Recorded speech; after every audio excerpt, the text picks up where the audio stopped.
Hey there, and welcome to Weeb Novel Audiobook, your hub for epic fanfics, original stories, and thrilling adventures brought to life.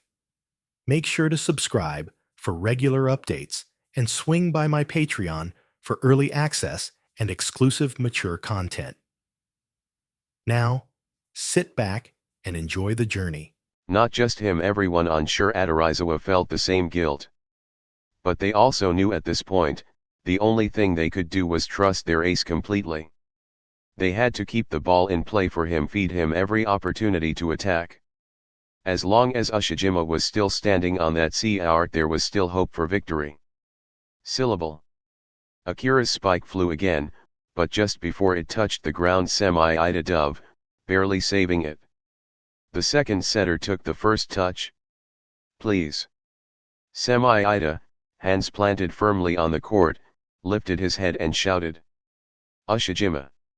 Tendu Satoru sprinted forward, getting into position, and sent a perfect set to the ace. Boom. That powerful approach, that unwavering will told the world that he was still standing. Bang. A devastating spike point for Shur Adarizawa. But in the next rally Karasuno struck back, recovering the point instantly. The scores remained locked in a tight battle, neither side giving an inch. The game raged on, and the question remained who would break first. Chapter 84, Match, 23, Shire Adarizawa. I didn't expect this team to be so resilient. In the coach's dugout, Kaishin Yukai squinted his eyes, muttering to himself as he watched the intense battle unfold on the court. Yeah. Takeda Itatsu, standing beside him, nodded in agreement. In Miyagi Prefecture, their record is nearly flawless. We've hardly ever seen them struggle in the prefectural tournaments. So no one would have expected Shire Adarizawa to showcase such relentless strength even when facing adversity. But we won't back down either. Yukai crossed his arms over his chest, a confident smirk forming. The third years on our team have fought their way up through hardships. And even the first years, Kageyama and Hinata, have had their fair share of struggles.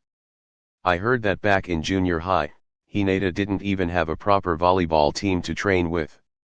And even Akira. At that moment, Yukai suddenly hesitated. Because, now that he thought about it, what kind of struggles had Akira actually faced? What setbacks has Akira had?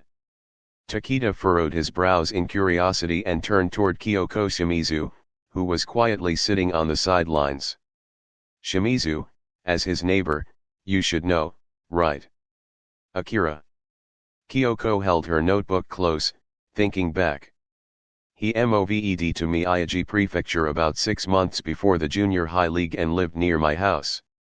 Then he joined a local junior volleyball club, made it to the finals of the junior league, and won the championship. After that, he came to Karasuno. And, well, you all know what's happened since then. Wait, so that means... Yukai and Takeda exchanged glances.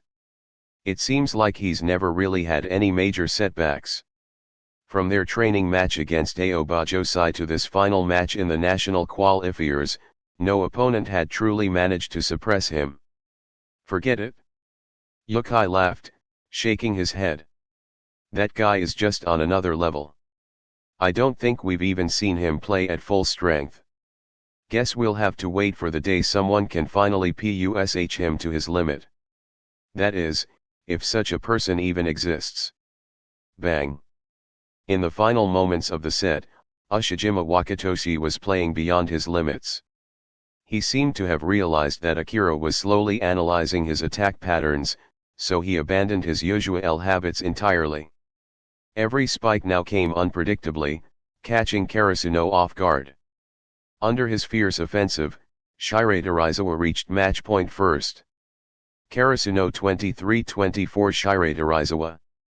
Just one more point. Shire Adarizawa would take the set and pull back a W in.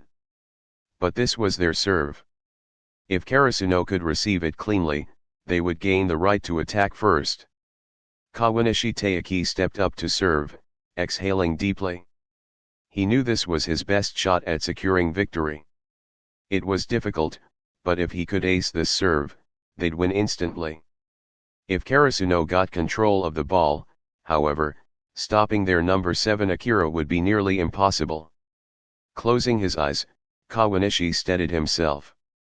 At the sound of the referee's whistle, he tossed the ball and launched a powerful jump serve straight toward Karasuno's back line. Right at Tanaka Ryunosuke. The ball looked like it might land just outside the boundary, but it was also dangerously close to the line. For a split second, Tanaka hesitated. Should he let it go? But there was no time to gamble. This was Shirei Terizawa's match point. They couldn't leave their fate up to chance. Bang! Tanaka gritted his teeth and made the decision. He dove forward and picked up the ball. It soared into the air, flying straight toward Sugawara Koshi. Seeing Tanaka's choice, Kawanishi sighed quietly. He had hoped the hot-headed player would let the ball drop, but Tanaka had made the right call. Sugawara, as expected, chose the safest option. He sent the set to Akira. It was the most reliable way to score. After all, Akira had the highest success rate of any player on the court. Boom! The entire Shirei Terizawa team focused their eyes on him, scanning for any weaknesses. If sheer concentration could set something on fire, Akira would already be ablaze from the intensity of their gazes. Swoosh! As Akira took his final step toward the net, 3 Shirei Terizawa blockers jumped at the same time. They had to stop him. Even if they couldn't fully block him, they had to at least slow him down. They just needed one more chance, one opportunity for their ace to attack. Smack! But Akira's spike wasn't as powerful as expected. Instead, he executed a soft touch, tipping the ball against Semi-Ida's blocking hands. The ball rebounded and flew out of bounds. No! Goshiki Tsutomu's eyes widened in shock. He sprinted under the net and dove, desperately trying to save the ball. But he was too late. The ball hit the floor. The score was tied again. Damn, both teams are going all out. Oikawa Toro sighed from the stands. At this rate, this match could go on for several more rounds. Oikawa, should we leave? Iwaizumi Hajime asked, raising an eyebrow. I don't want to stick around and watch Karasuno standing on the podium. Karasuno. Iwaizumi glanced at Oikawa, ching the way his rival's smirk widened. Hold on. If Shirei Terizawa just needs 2 more points, that means they're about to win, right? IWHN.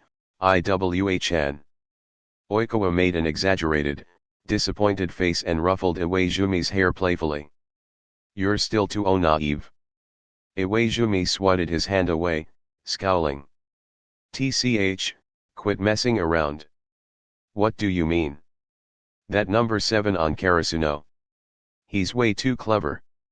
He hasn't even gone all out yet.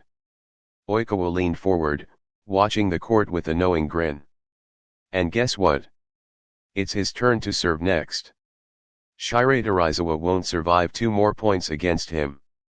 I won't upload next chapter. Smiling face with horns chapter 85, match, 24, here you go. Iwaizumi frowned slightly.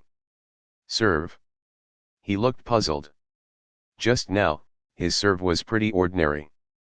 I don't see what's so powerful about it. Hey. That's why I say you're still young. Oikawa said with a smirk, standing beside him. What you see is what others want you to see. Think about it, if he can match Ushijima in spikes, do you really think his serve is only at that level? Iwaizumi hesitated, processing Oikawa's words. It did make sense. What they had seen so far might just be what Akira wanted them to see. Oikawa chuckled and pointed toward the court. Watch closely. It's coming soon. After Karasuno's last point, the serve shifted to their side. With the change in service, the rotation also shifted, bringing Akira to the back row for his serve. Some spectators murmured anxiously. Up until now, Akira hadn't shown any particularly strong serving ability. And with him moving to the back row, Karasuno's offensive and defensive power could take a hit. Would they really be able to handle Shiratorizawa? But those familiar with Akira knew better. He didn't let the game drag on that long. Akira stepped up to the service line, gripping the ball. But this time, he didn't stop at the usual spot. Instead, he took a few extra steps back, positioning himself farther from the court. Shiratorizawa's players exchanged wary glances, frowning. They had never seen him serve like this before. Throughout the match, Akira had only used a basic overhand serve. But now, at this critical match point, he was suddenly switching it up. This was bad news. Because Faisen the unknown always carried a high risk of failure. Especially an unknown technique from someone like Akira. If he dared to use this now, it meant he had been holding it back for a reason. And that reason was likely that this serve was a weapon. Just how strong was this hidden serve? The referee's whistle blew. Akira moved instantly. Run, toss. The ball floated into the air in a perfect arc, seemingly unaffected by spin. Then, he leaped and struck it cleanly with his palm. Not a power jump serve. Not a hybrid float. A pure, straight jump float serve aimed at the back row of Shiratorizawa. At first glance, it seemed like it might go out. But no one on Shiratorizawa dared to take that risk. In the back row, Kawanishi stepped forward, preparing to receive it. Jump float serves weren't uncommon. If received properly, they weren't too difficult to handle. He adjusted his posture, arms low, ready to absorb the impact. But the ball didn't fall as expected. It continued to drift. At the last second, the trajectory shifted, veering left. The ball zipped past Kawanishi's shoulder before dropping sharply onto the boundary line. Silence. The entire stadium seemed to hold its breath. That. Mitsuda muttered from the stands. Heiji let out a low whistle. Typical Akira. Just when you think you've seen everything, he pulls out something new. Yeah. Mitsuda scratched his head. You'd think he could just play normally for once. But then again, if he did, that'd be even weirder. The scoreboard changed. Karasuno had taken the lead. Match point. If they could score one more point, they would win. And with that, they would secure their place in nationals. The tension in the gym was suffocating. The audience held their breath, afraid to disturb the moment. Akira, unfazed, took his position again. Every step he took toward the service line echoed through the silent arena. Shiratorizawa's players were on edge, watching him intently. His last serve had been bizarre, unlike anything they had prepared for. And now? What would he do next? The whistle blew again. He waited. Everyone on venue is on edge at last 2 seconds. Run toss. Bang. Powerful jump server boom, but this time, it was completely different. No floating, no drift. Only speed. Pure, raw speed. Like a white-hot bullet streaking through the air, cutting through the court before Shiratorizawa could react. Bang. Shirabu barely had time to move before the ball slammed against his chest, ricocheting high into the air. The gym erupted into chaos. Run for it! Gashiki shouted. Kawanishi and Gashiki dove, desperate to keep the ball in play. Their feet pounded the court, echoing like thunder in the silent arena. Snap, snap, snap. They leaped too late. Bang. The ball struck the floor. The whistle blew. Karasuno's point. Karasuno wins. For a split second, the entire gym was frozen in shock. Then the Karasuno bench exploded into cheers. Hinata leaped onto Kageyama, Yamaguchi practically tackled Tsukishima, and the rest of the team rushed onto the court. They had done it.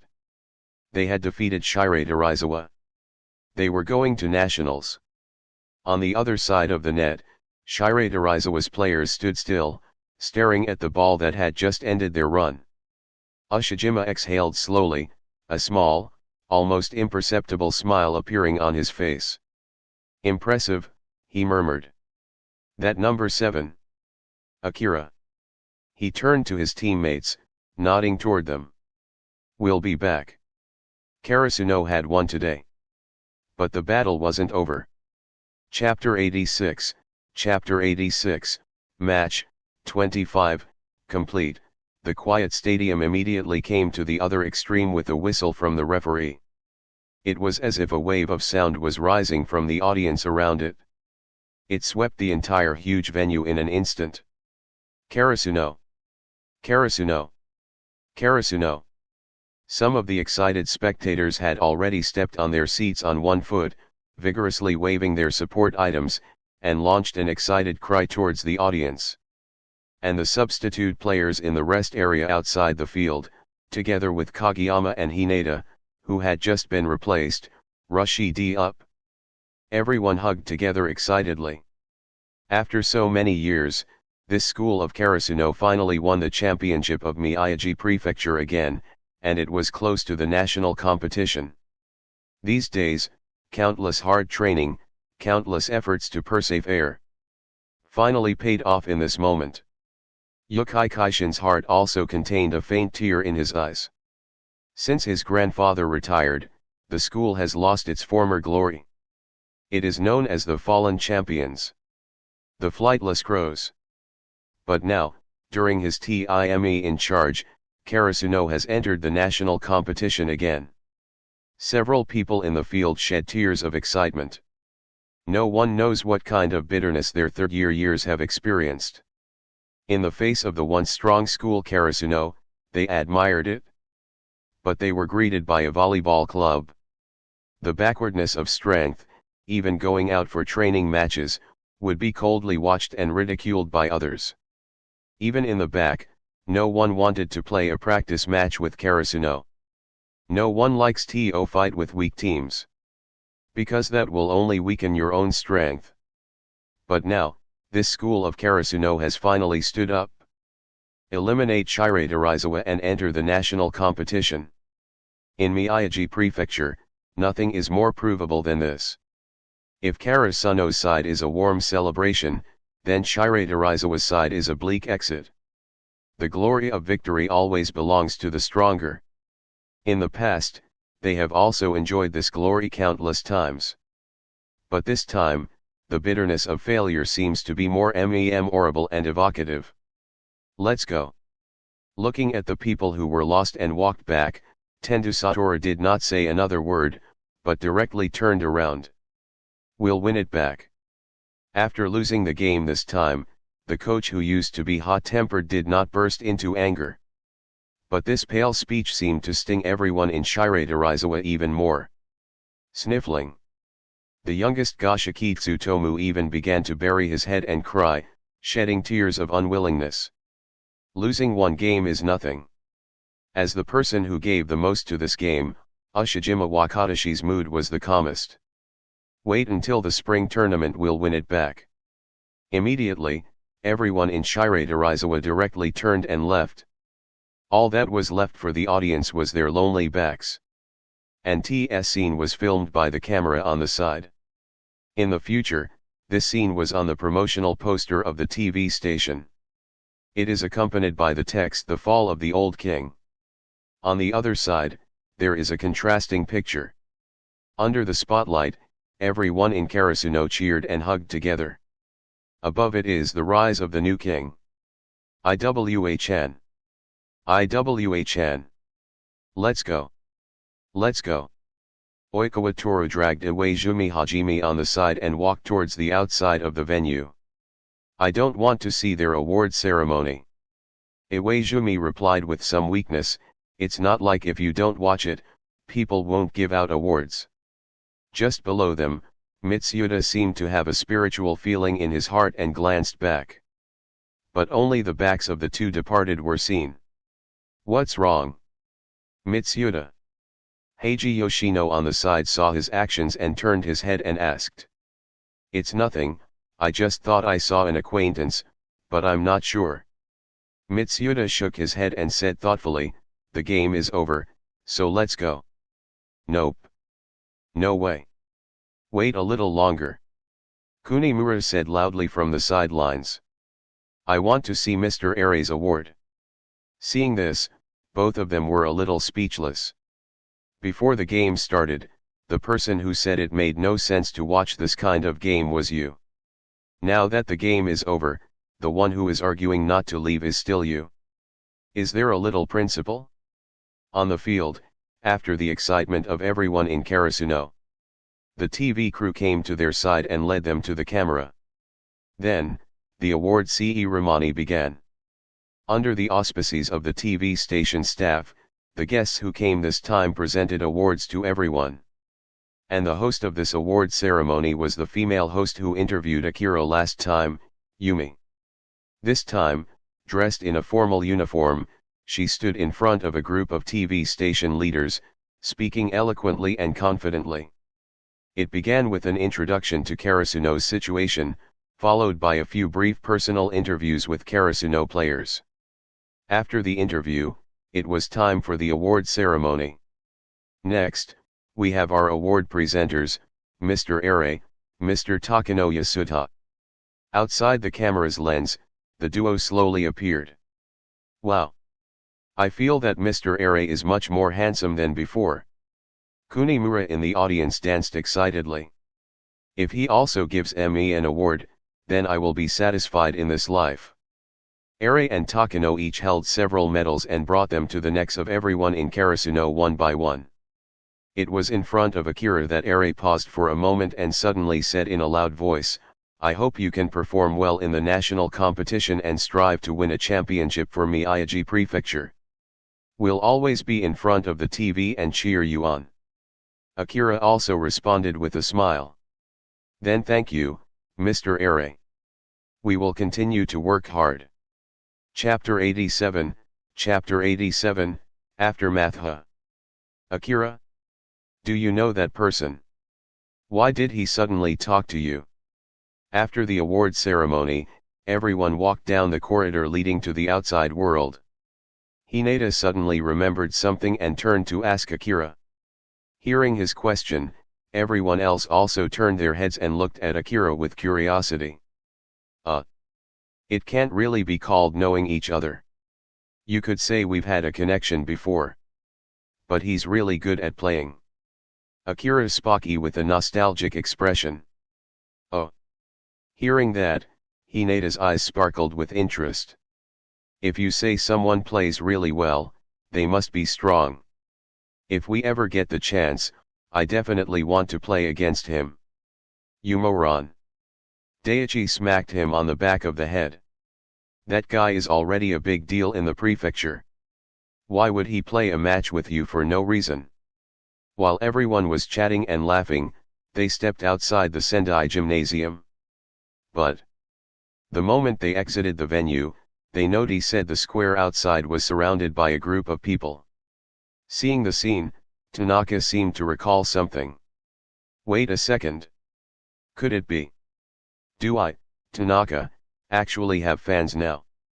He rubbed his chin thoughtfully, muttering to himself, maybe they saw my cool plays during the match and are here for autographs. Hearing that, Nishinoya perked up immediately. Yeah, totally. It has to be that. Among this crowd, there must be some fans of Nishinoya you too. The more the two thought about it, the more excited they got, practically bouncing with anticipation. Even though they all look like regular people and older uncles, and there aren't any cute underclassmen girls, I can accept this for now. That's right. This is just the beginning. The pretty girls will come later. If they're asking for autographs, we can't let them down. Ha ha ha. Everyone nearby just stared at the two clowns in speechless silence. I swear, you two. When will you ever calm down? Sugawara finally snapped. He walked up behind them and grabbed both of them by the collars, trying to drag them away. Meanwhile, The people who had been waiting outside the venue seemed to notice the commotion. There they are. They're coming out. They're here.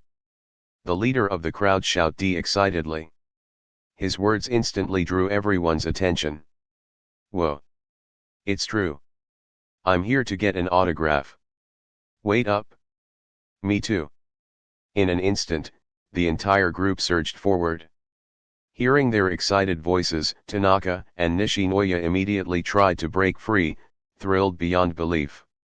Let go of me, Shuga-san. Can't you see my fans are already calling for me? I need to greet them with style. Exactly. We're doing this for your sake. What if they're not polite to you? The two wiggled out of Shugaware's grip and ran proudly to the front of the crowd. My beloved fans. Kneel before Lord Tanaka. And the great Nishinoya-sama. But unfortunately, the charging crowd completely ignored the two of them and ran straight past, heading toward the back where Akira was. Sign this. Akira-kun. I've admired your skills for so long. Can I get your autograph?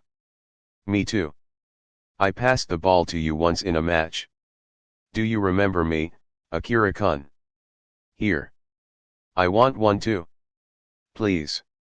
The thoroughly confused Akira was immediately swarmed and surrounded by the excited crowd.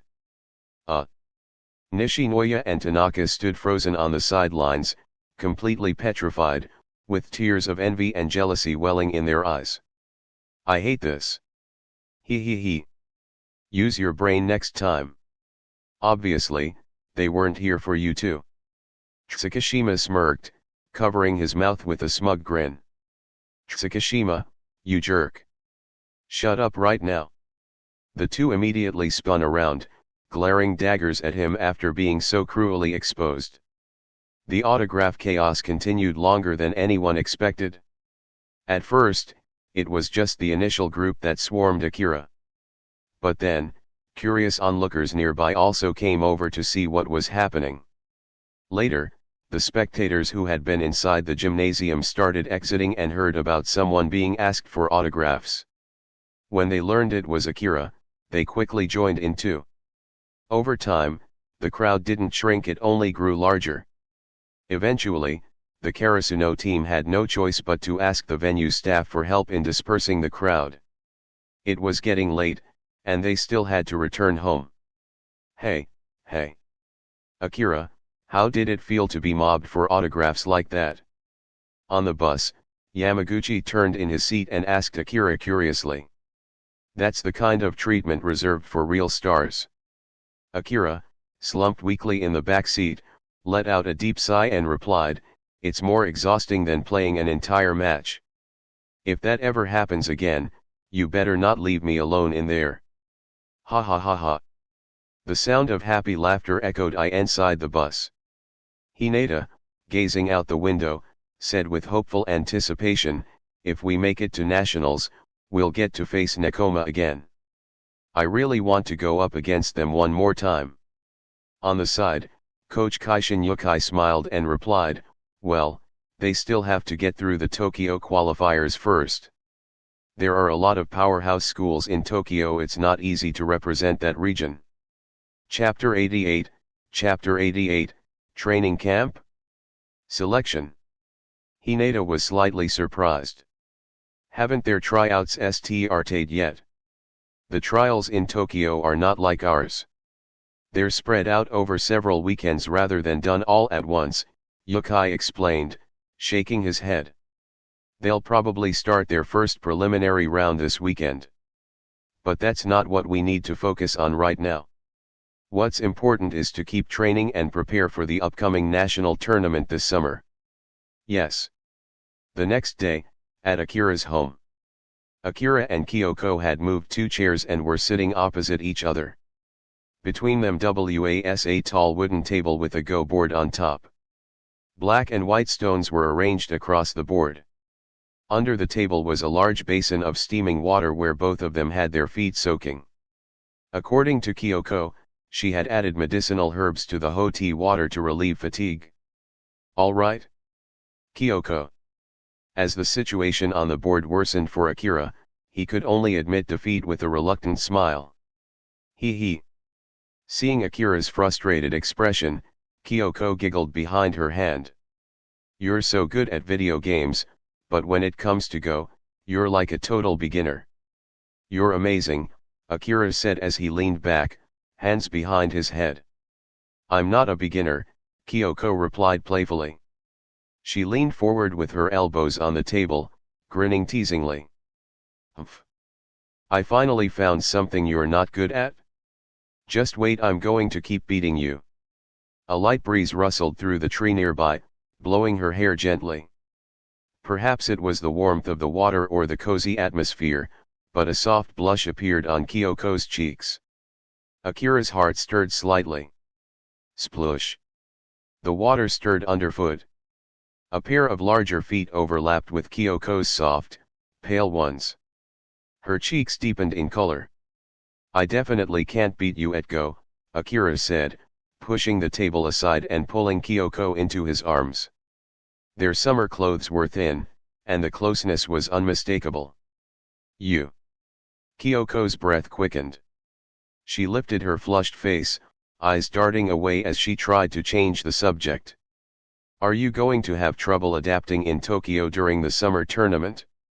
Different climate and all that. Discomfort from the change in soil and water. Akira blinked. Probably not. If nothing unexpected happens, we'll be in Tokyo for quite a while. How long? Kyoko asked, surprised. Aren't we coming back right after the tournament? Nope. Akira shook his head and rested his chin lightly on Kyoko's head. Nikomata-sensei called again last night. He was thrilled we passed the qualifiers and will represent Miyagi. He wants to invite us to a training camp with the school alliance. It should coincide with the national tournament. What? A school alliance training camp? Kyoko looked up in astonishment. I heard it's a group formed by strong schools in Tokyo. They hold this joint training camp every year. But this year, Coach Nikomata arranged for us to join. In 2 days, Coach Yokai and the others should get the official word. As Akira spoke, he slid his hand around Kyoko's waist. Ah! You! Kyoko's face reddened and she squirmed in his arms. Hey! Save the questions for later. 2 days later, at the Karasuno gym. Tweet. With a sharp whistle, Karasuno's intra-squad scrimmage came to an end. Just then, Takeda suddenly burst into the gym, excitement all over his face. Everyone gathered quickly. Takeda-sensei didn't usually act like this unless something important had happened. Ahem. Taking a sip of water to compose himself, he addressed the team. Coach Nikomata invited us again. Everyone, we're going. Huh. Nekoma. The room was filled with surprise. The memory of their last match against Nekoma was still fresh in everyone's minds. Hineda's eyes lit up as he asked excitedly, wow. Are we going to play another training match with Nekoma? Are we going to Tokyo? That's right, Takeda nodded. But this time, it's not just Nekoma. It's the entire Fukurodani Academy group. Fukurodani Academy Group. It was a name unfamiliar to most.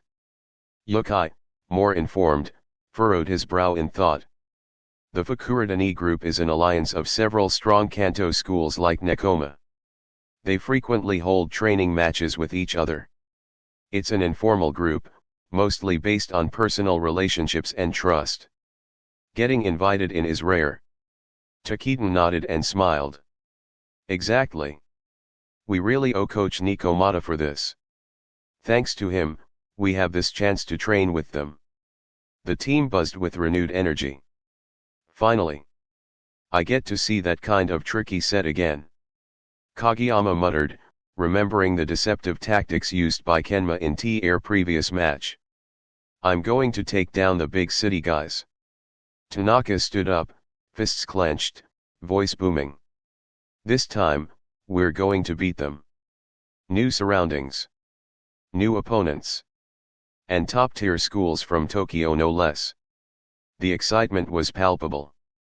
Yukai turned to Takeda with a concerned expression. Takeda-sensei. This won't interfere with the national tournament, right? Takeda blinked, then nodded quickly as if remembering something. Ah. Right, right. Everyone calm down. We can't head out just yet. The other teams are still playing through their national qualifiers. And we still need permits and paperwork sorted out. At the earliest, we'll go after final exams next month during summer vacation. Summer vacation, in a month. The room finally quieted down. Tokyo training. The national tournament. It was going to be a packed summer. Seeing the team settle, Takeda continued, that means we'll head there as soon as summer vacation starts. We'll begin intensive training, adapt to the Tokyo climate and environment. Then, once the national tournament begins, we'll already be in Tokyo to compete. And after it ends, we'll keep training there a bit longer to maximize our growth. So, everyone, start preparing now for our Tokyo journey. Chapter 89, Exams. The next day, during the evening meeting after training, in other words, everyone shouldn't forget that we have final exams next month, right? Takeda-sensei stood holding a stack of papers, his usually kind expression replaced with something more ominous as he glanced around the room. Even Coach Yukai, standing to the side, shivered slightly. Haven't forgotten, have you? Takeda's eyes locked directly onto four unfortunate souls in the group, Hinata Shoyo, Kageyama Tobio, Tanaka Ryan Asuke, and Nishinoya Yu. The four froze under Takeda's intense gaze, eyes wide and vacant. Then, I assume you've already guessed what comes next. The way he said it made a chill run down everyone's spines. If you fail even a single class, you'll be doing weekend tutoring, and depending on how bad it is, you might have to spend part of summer break making up for it. Even if the principal gives you permission, it won't delay our entry into nationals, but the Tokyo training camp before the tournament will be off the table. The four immediately let out wails of pure anguish. No Tokyo training camp? No facing powerhouse schools? Tanaka and Nishinoya instinctively turned and bolted for the door. Oi! You two! You're already cornered. Daiichi barked after them. Inashita! Grab those two and bring them back. On the side, Hinata and Kageyama dropped to their knees, looking like their souls had left their bodies.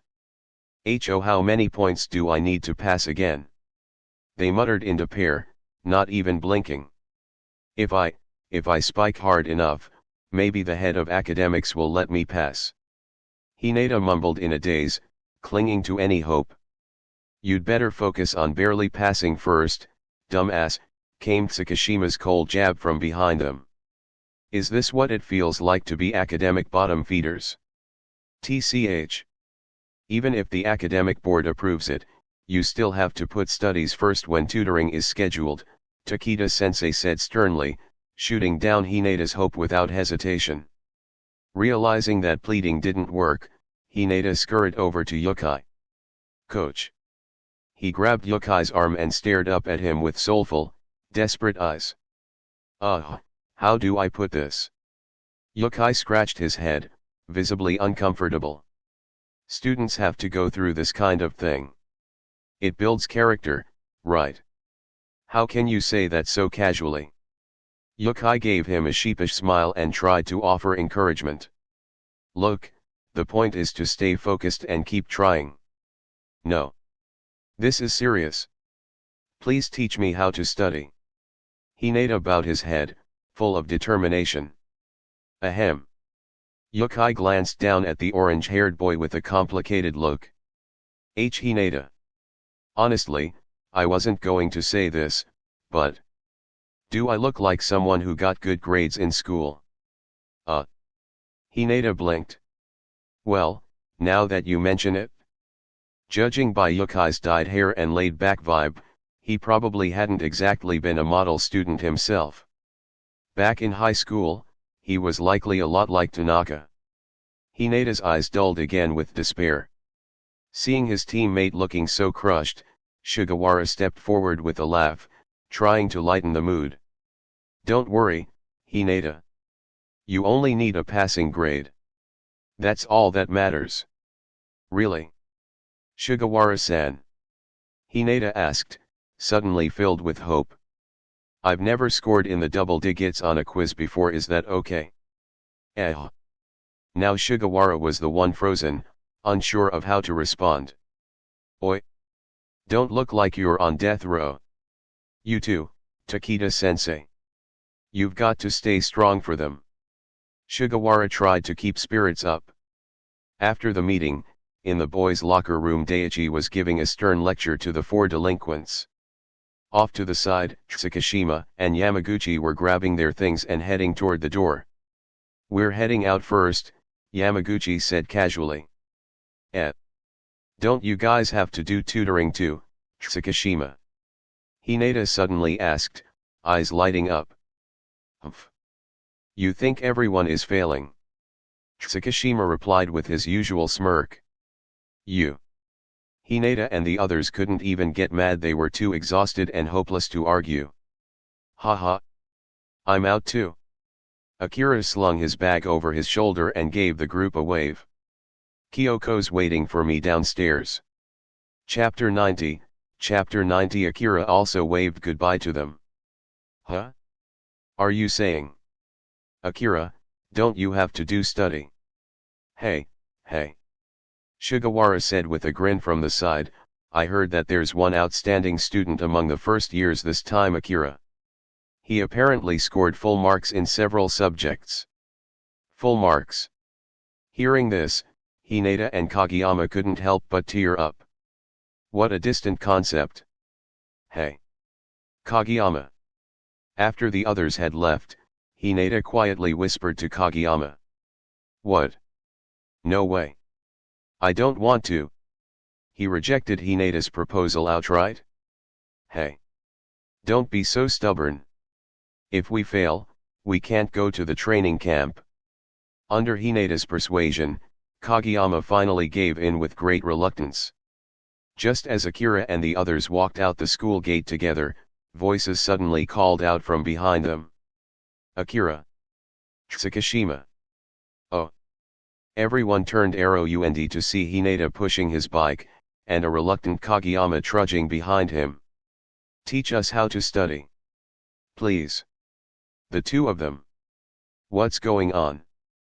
Kyoko gently tugged on Akira's sleeve and asked in a quiet voice. "Maybe they really want to go to the Tokyo training camp." Akira scratched the back of his head, slightly confused. Before he could say anything, Tsukishima replied first. "Nope. Absolutely not. Just a few minutes a day is fine. Or at least show us some study techniques." Hineda looked unusually desperate and helpless at this moment. "Or maybe during club time, you can squeeze in some tutoring." Yamaguchi, seeing Hineda's pitiful expression, turned to Tsukishima and suggested. After hearing this, Tsukishima gave a smug smirk and glanced back at Kageyama. "I gotta say, letting the little guy grovel like this is pretty low. What about the big guy over there? Got nothing to say?" As Tsukishima pointed toward him, Kageyama clenched his teeth, glaring silently. "Hey! Kageyama! Beg him." Hineda jabbed him with his elbow and whispered urgently. "Don't you want to go to Tokyo for training?" Kageyama's whole body tensed. "Please, teach us." "What? I couldn't quite hear you." Tsukishima cupped a hand to his ear, mockingly. "Ask us." "Still didn't catch that." "Speak up. Please teach us to study." Kageyama's voice rang out across the courtyard, catching the attention of several nearby students. Satisfied, Tsukishima finally waved his hand. "Well, since our Lord King has begged so sincerely, I'll generously offer my tutoring after practice." Seeing this, Hineda nodded rapidly, glowing with excitement. Then his eyes sparkled as he turned toward Akira. Haha. I don't really have time after practice, Akira said, scratching his head with an apologetic smile. But if you catch me during the lunch break, I can help out. Yay. Hearing Akira's words, Hinata leapt into the air with joy and shouted to the heavens, Tokyo. Here we come. Chapter 91, New Manager? On the way home, Akira was chatting with Shimizu Kyoko. Like you mentioned last time, how's the search for a new manager going? As if it had suddenly crossed his mind, Akira turned his head and asked. Right now, I can only say there's a slight lead. Kyoko brushed the hair from her forehead, her brows slightly furrowed. I'm thinking of finding some first years who haven't joined any clubs yet and asking if they're interested in joining the volleyball club. Then the next time you go, call me along. Huh? Don't you have training? Kyoko came closer, grabbed Akira's hand, and looked up at him as she asked. Well, I'll come with you during recess. There's still time after school, so I can go to training a bit later. You really don't have to sacrifice your own time just for this. Kyoko lowered her head, her voice barely louder than a whisper. My own time. Akira's expression shifted slightly. Ahem. Kyoko, you should know me better than that. Kyoko didn't raise her head again, just leaned it gently on Akira's shoulder. Then you know that if it's something I don't enjoy doing, I usually won't force myself to do it. So, whatever I do in my free time, it's always because I want to. This time, Kyoko didn't say anything more. She simply held Akira's hand a little tighter. Their figures stretched longer and longer under the soft glow of the street lamps. At Tanaka's house, the second years were studying hard for the upcoming final exams. Every day during the lunch break, Hinata and Kageyama would come to Akira to review exam material. And after club activities in the evening, Akira would walk home together with Kyoko. Tsukishima and Yamaguchi often helped Hinata and Kageyama brush up on their basic knowledge. However, after this tutoring period, Akira reached an understanding with Tsukishima and the others. That is, Kageyama and Hinata just aren't cut out for academics. During the morning recess, Akira was writing in his homework notebook. If he finished the assignments from the previous night at school, he'd have more free time after classes. Smack! Just as he was writing, a pair of hands suddenly landed on his shoulders. Huh! He turned to see Kyoko standing behind him, smiling at his notebook. You're here. Akira put down his pen, stood up, and took Kyoko's hand. About finding a new manager. Why don't we start with our class? Okay. Kyoko nodded. There were a few students in Akira's class who weren't in any clubs. That's exactly why she came here. Let's see. She flipped through a small stack of papers in her hand. The first candidate is a classmate named Hidaka Yachi. Do you know her? Hearing that name, Akira scratched his head, a bit surprised. Although we haven't talked much, I do recognize her. She's the girl who sits by the window, right?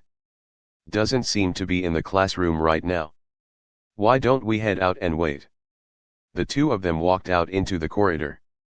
Just as they stepped outside, Akira noticed a familiar face slowly walking toward them. It was easy to tell she was shy. Even the way she walked hugging the wall gave it away.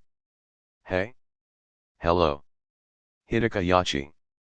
Hearing Akira's voice, the girl with short, pale blonde hair froze in place. Akira-kun. This. Why is Akira talking to me? Why does someone like him popular, smart, handsome notice someone like me? Am I going to be hunted down by his fangirls? From the moment he entered Karasuno, Akira had become a standout figure. His outstanding grades and model-like looks drew constant attention. In the beginning, girls flocked to his seat almost daily just to chat. But Akira, though polite, always maintained a certain distance from them.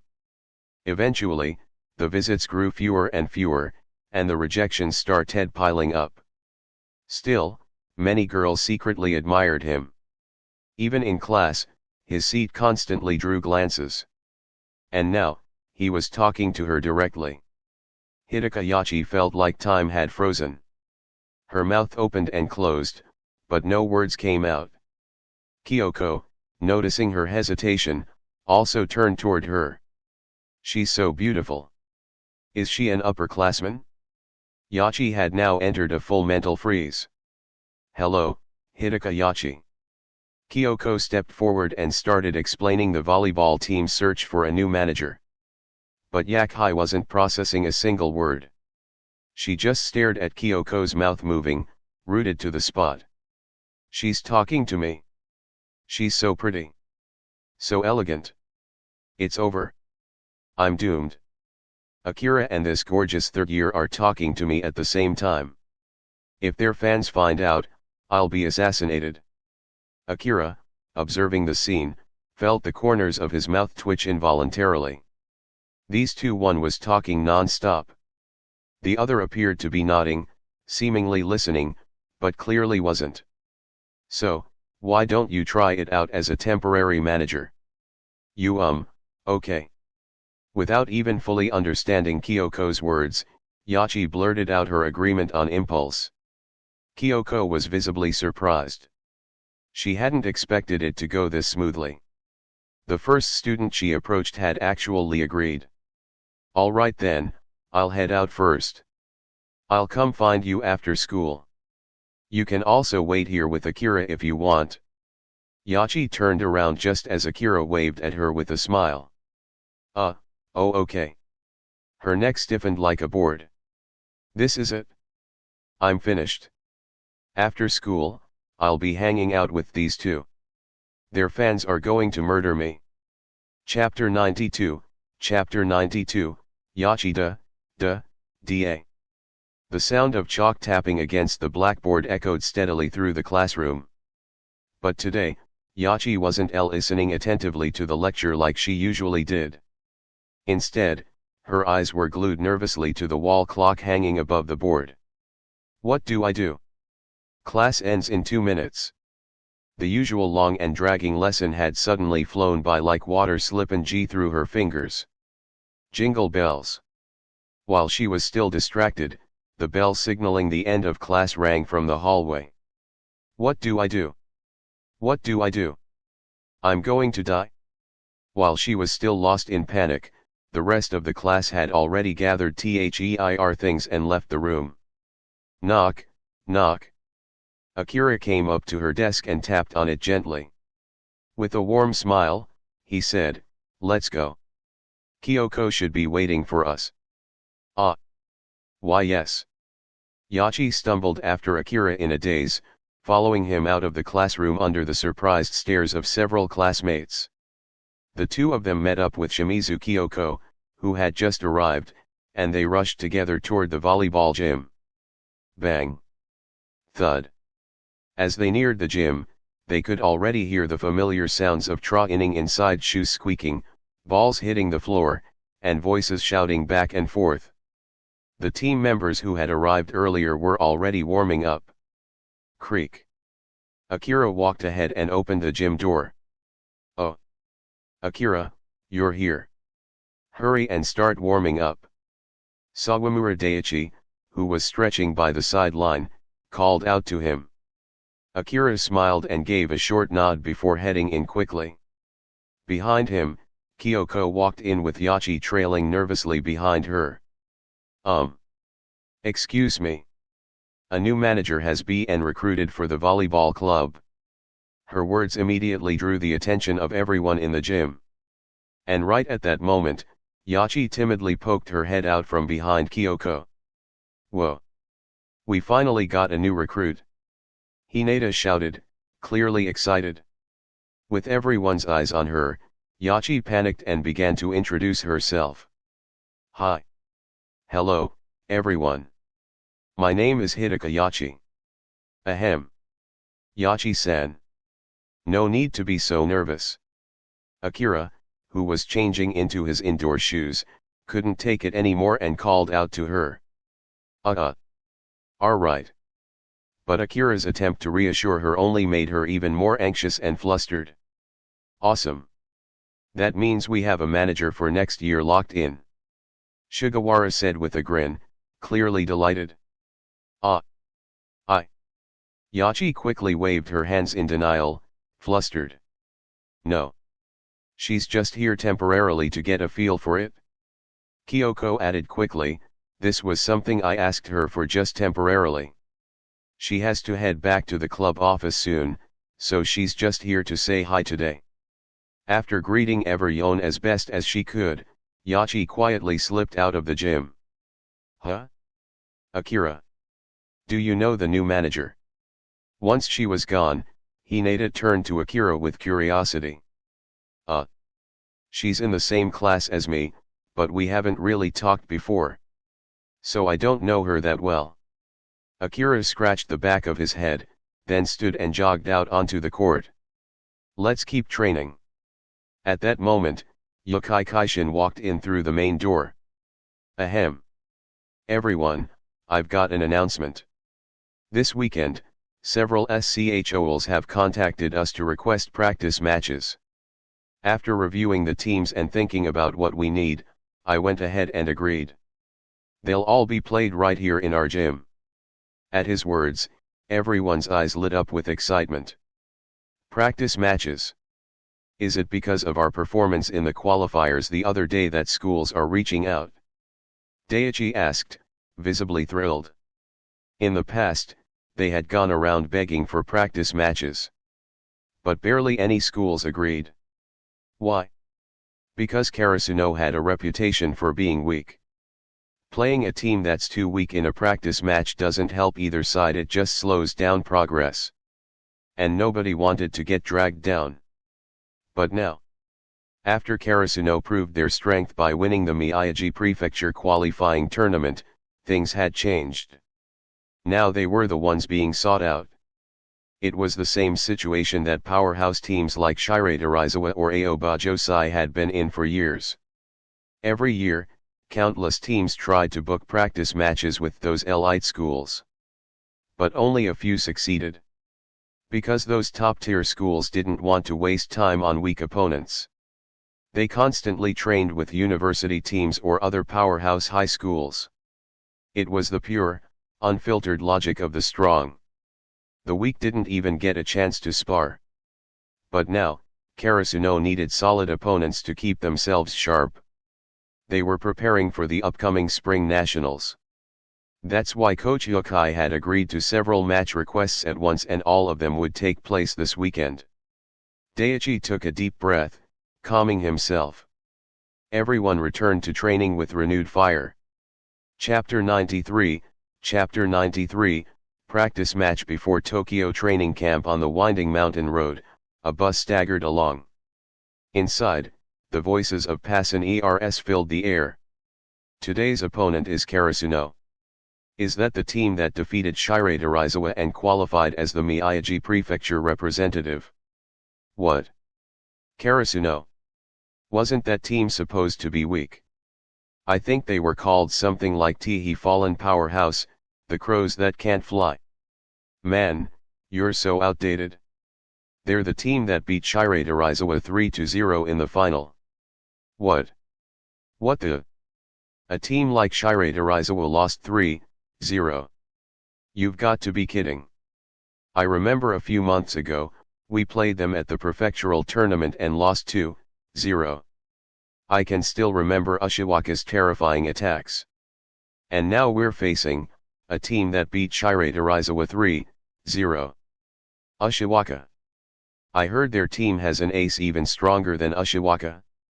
Looks like today's going to be pure torture again. Oh my god. Coach, where did you even find us this kind of training match opponent? Saturday morning. Karasuno High School Volleyball Gym. Let me see. Coach Yokai stood on the edge of the court, flipping through the schedule in his hand. The first team arriving shortly is Aji Minami. And then, it's Sakai this afternoon. Tomorrow morning's school is Arikawa. And tomorrow afternoon, you all get a break. Free reign. Yes, the team shouted back. Just as Coach Yokai was announcing the schedule, Kyoko Shimizu walked in through the gym doors with Yachi. Aji Minami should be arriving any minute, Kyoko said. Just now, when Yachi and I were at the school gate, we saw their bus pulling up from the bottom of the hill. Yokai quickly turned his head and shouted, "Everyone, hurry and get the gym ready." Yes. The team scattered. Some grabbed mops to clean the floor, others adjusted the net. Akira and Sugawara pushed the cart over to the sidelines. Huh. While walking, Sugawara suddenly poked Akira's arm. When did Hinata and that new first-year manager get so familiar? Akira turned his head to look.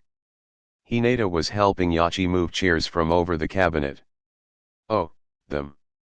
Well, Hinata is. Hinata. Super friend daily. Also, he and Kageyama have been coming to me at lunchtime for homework help lately. But I haven't had much time lately, so I handed them off to Yachi. She's in my class. Maybe they got close while studying. This.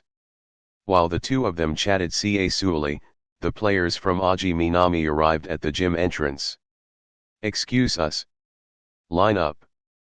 Please take care of us. Smack. One more ball. Well received. Nishinoya. The empty school grounds echoed with the shouts coming from the volleyball gym. This practice match with Aji Minami stretched from morning to nearly noon. Aji Minami didn't win a single set.